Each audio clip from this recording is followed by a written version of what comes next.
একজন লোক আল্লাহর ভয়ে দাড়ি টুপি রাখলে তাকে কেন জঙ্গি জামাত এই ট্যাগ দেওয়া লাগবে, এর বিরোধিতা করে আসতেছি। আসলে মূলত আমার এই বাচ্চাটা 1 মাসের বাচ্চা ছিল। যখন আমি প্রেস ক্লাব অবস্থান কর্মসূচি করি, আমার বাচ্চা ছিল 1 মাসের। আমার বাচ্চা মাঝে মাঝে বলে যে বাবা আমার কি অপরাধ ছিল যে আমার জন্মের পরে বসতে হবে প্রেস ক্লাবে আপনার চাকরির জন্য। তা আমি এই প্রশ্ন আমি ফেস দ্য পিপলের মাধ্যমে মাননীয় প্রধানমন্ত্রীর দৃষ্টি আকর্ষণ করতেছি এবং মাননীয় স্বরাষ্ট্রমন্ত্রীর দৃষ্টি আকর্ষণ করতেছি। ফ্যাসিবাদের আমলে আমি ফ্যাসিবাদের জুলুম নির্যাতনের শিকার শুধুমাত্র দাড়ি টুপিকে কেন্দ্র করে। এবং আমি এও বলেছিলাম যে মাননীয় আজকের প্রধানমন্ত্রী জনাব তারেক রহমানের বক্তব্য প্রচারে কেন বাধা, এর জন্য আমাকে প্রেস ক্লাব থেকে অপহরণ করার চেষ্টা করেছিল, মানে গুম করার চেষ্টা করা হচ্ছিল।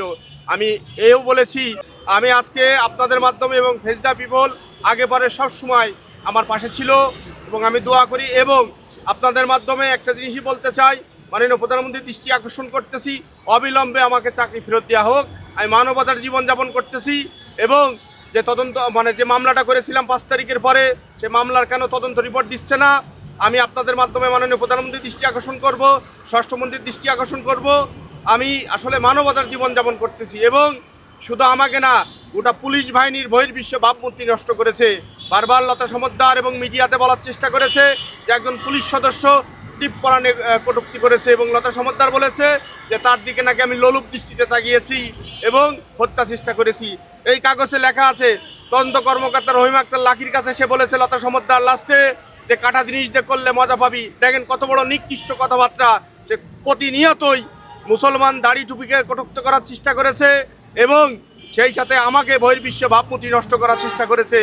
আমি এর সুষ্ঠু বিচার চাই এবং এই ফেস দ্য পিপলের মাধ্যমে আমি মাননীয় প্রধানমন্ত্রীর দৃষ্টি আকর্ষণ করতেছি, স্বরাষ্ট্রমন্ত্রীর দৃষ্টি আকর্ষণ করতেছি যে 5 তারিখের পরে যে এগুলো একটা টিপ পরে পরে ছবি দিয়েছিল, এরকম সাজু খাজে, মানিসুর রহমান মিলন, লতা সমদ্দার, সুবর্ণ মোস্তফা জাতীয় সংসদে যে মিথ্যাচার করেছিল, আমি তাদের বিরুদ্ধে মামলা করার পরে আমাকে দুইবার গুলি করে হত্যার চেষ্টা করা হয়েছে। আল্লাহ সুবহানাহু ওয়া তাআলা আমাকে বাঁচিয়ে রাখছে, কিন্তু আমি আজও পর্যন্ত সেই তদন্ত রিপোর্ট কেন দিচ্ছে না?